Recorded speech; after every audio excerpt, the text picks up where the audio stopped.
Hello everyone. We were just recently talking about high and low key photos, and I just had a little trick I wanted to share about removing backgrounds on high key photos. There are a few ways to do it. I'll show you the way that I prefer. Which is to use the select tool here, your quick selection tool. So it's a brush basically that will try and automatically pick selection out of whatever you're brushing it over.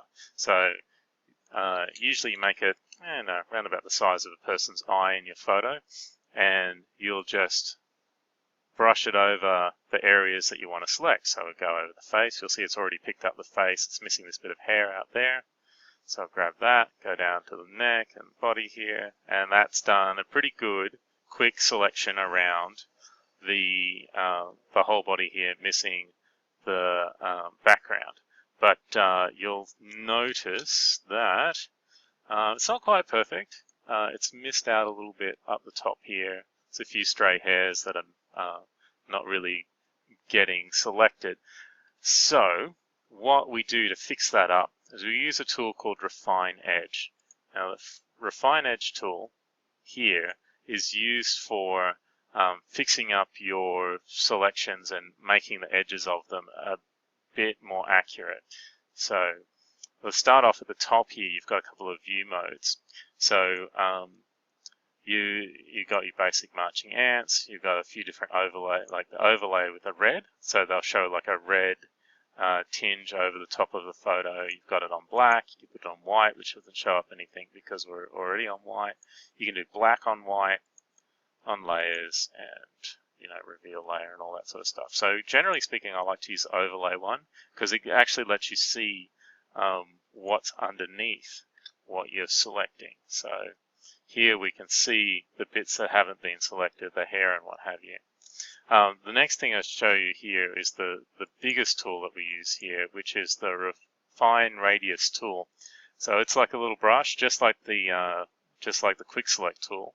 You put it over the edge in areas that you want to select. So you can see how I want to get that hair there and all of this in place, and then it will automatically try and determine what you want in and what you want out. It's really good for fixing up hairlines and things like that in your selection.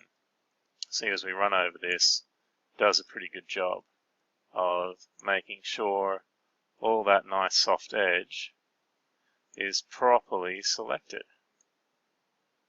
Go down here, zoom out a little bit, and go along there,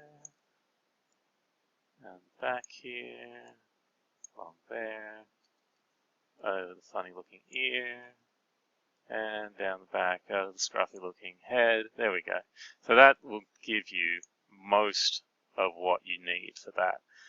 But it's not perfect. I'll go to the on black because you'll get to see a better idea of what's going on here. So you see the hair's been selected around there and around the back and all around here.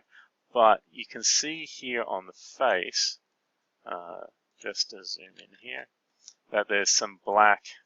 It hasn't selected this part here, so it's a bit light on that side of the face, so it figured it might be part of the background, but it isn't.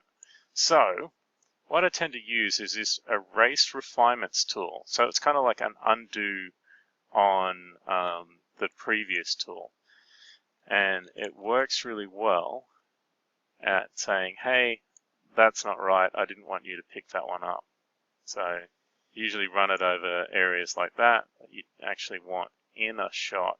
It's a little bit on the neck, I notice down here, and you can see there's a little bit of like graying in there too. So if I just brush over that and it's gone black properly there. And let me change to the black and white tool. You can see there's a little bit of like gray along there. This is where you really sort of see the contrast and what's going on. Boom.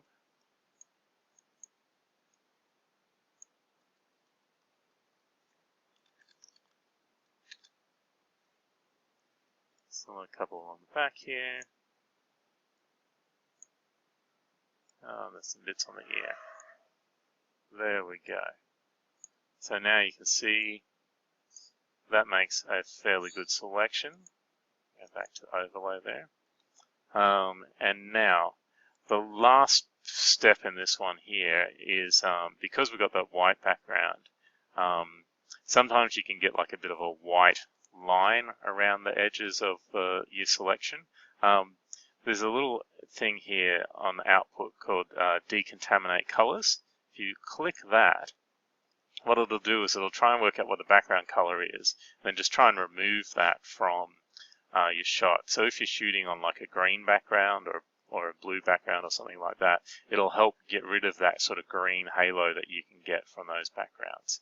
And what it'll do, this will output it to a new layer with a layer mask. So if I click OK, boom, there we go. We've got a transparent background where the white was. Now, the fun thing about that is we can do something like take this sky here. I'm going to copy that and I'm going to paste that just behind face there, and there you go. You've got you can change your background. You can do fun things like put a gradient on your background.